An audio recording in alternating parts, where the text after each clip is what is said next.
Your Honor. Yeah. So may mali ba dito factually? Wala. Na-review mo naman to, no? May konting typo dyan, which is Hindi normal typo, naman. Your Honor. factual. Insofar as I'm concerned, Sino lahat po ba ng nag-prepare? ang team po namin with the... Tapos pinapirma sa inyo?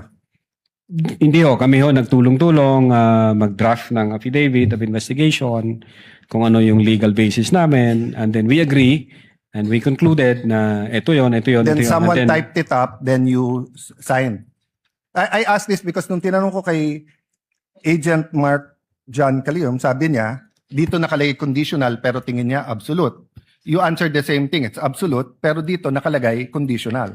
The utterance itself, Your Honor, is what we called event-based condition, ang classification namin. Okay. Yun So, yung utterances, Your Honor. I'll take that answer. I think mas factual yun. But sa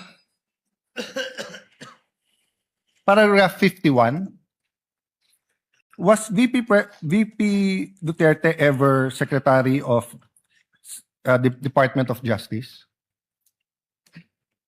No, Your Honor, Department of Education. Nakalagay dito, to recall, VP Duterte resigned as the Secretary of the Department of Justice, and she herself admitted that her relationship with the President has become toxic, and she would imagine her strangling him and cutting off her head.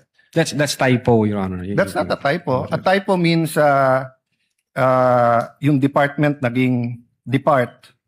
Department of Justice and Department of Education are two different things. Ang alam namin, sorry po. Yes, sir. Go ahead, sir. Yeah, Department of Education ang alam Yeah. namin. So, kasi I just filed my counter affidavit sa ombudsman about yung obstruction of justice. Ilang beses ko kailangang basahin kasi nga, pag may mali, pinirmahan nyo na sinasabi nyo, no? But anyway, going back to the condition, you mentioned the case of SPO2 Hamata. Yes, sir. But isn't it true that the lis mota of that case was really res judicata and double jeopardy?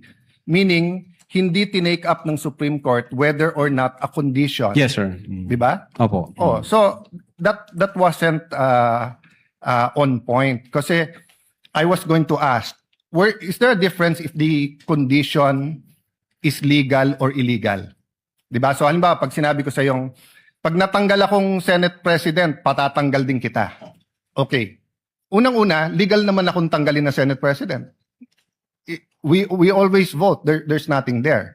But if illegal, o pag pinapatay mo ko, papapatayin din kita. Is there a difference if the condition of why I will act or why I'm threatening you is an illegal act?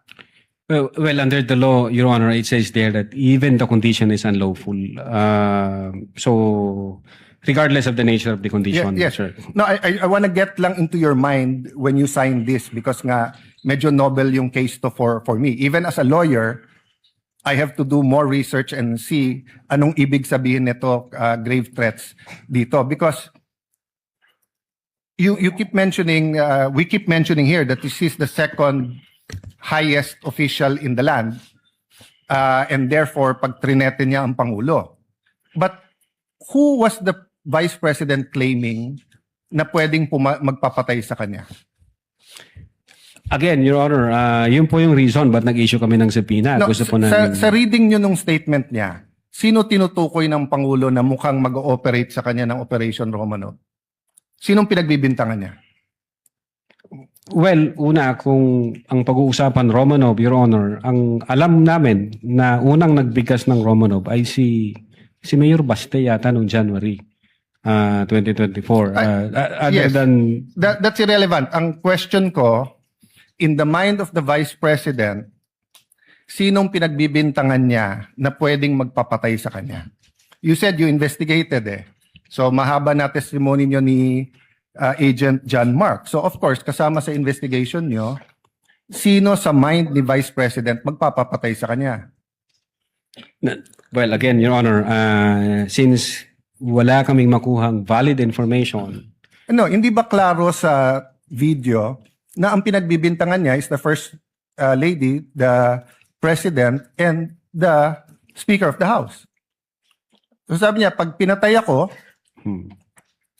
patayin mo silang tatlo. So ang pinagbibintangan niya na magpapapatay sa kanya, yung tatlo. I cannot answer to that, Your Honor. Senator Judge Allen, kindly wind up. But you have to be able to answer that because you're the one who investigated.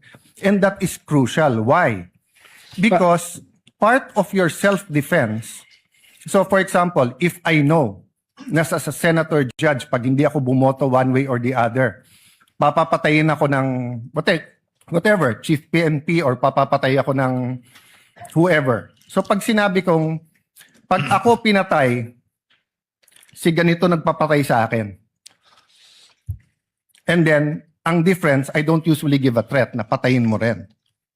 So could it be that actually that was the defense of the Vice President para hindi siya patayin? I don't know the state of the mind of the Vice President. But you've testified all throughout this afternoon that you went into her state of mind. Based on the series of events, Your Honor. Yes, and based on her statement. And her statement and the series of events is nag-away sila ng administrasyon. And the series of events is that sinasabi niya, pag ako'y pinatay, eto tatlo ang papatayin nyo. Okay, last question. Kay Attorney Lopez, tinanong din to ng Senate President ni Senator Tulfo. At di ko na itatanong pero napahapyawan ni Senator Erwin din to yung tungkol yung sinabi ni si Attorney Lopez, sabi mo, even before kasi nangyari yon, nakausap na ni Vice President yung papatay. That's the literal meaning of the statement. Yes, that's the literal meaning, but did you believe her? Well, she's the Vice President, sir. So she also said freedom of expression, so you also believe her?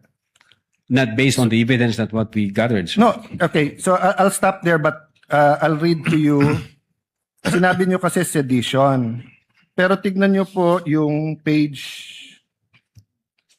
25 nung sarili niyong affidavit, ha. Si Princess Maui, ang sinabi niya, ano po ba ang pwede niyong maging remedy para matapos na ito, lalo't nagsisigaw na po ang taong bayan na mag-people power na. So actually, I would consider ang nag-uudyok si Princess Maui. Of course, we can discuss people power, pero tignan niyo po ang sagot niya after yung sa pagpatay. Ang laban ay wala dyan sa EDSA, ma'am. Wala dyan sa mga highway.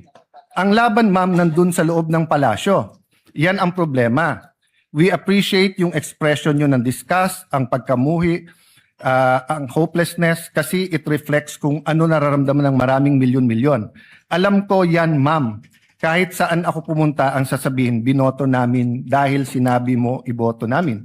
So if I look at that statement, parang baliktad. Parang sinasabi niyang huwag kayong mag-people power. Hindi, actually, kung babasahin po natin yung buo, may sinabi siya doon na natutuwa siya sa ginagawa nila. Sa ginagawa nila na active nagrarally. Pero sa people power, ito yung exact. But I won't argue with you. I'm just trying to get into your frame of mind. Yes, Your When Honor. do you believe her and when do you not believe her? And what did you actually investigate? We based everything on the evidence that we've gathered. Thank you, sir. Presiding Officer. Thank you, Mr. Witness. Opo. Thank you, Senator.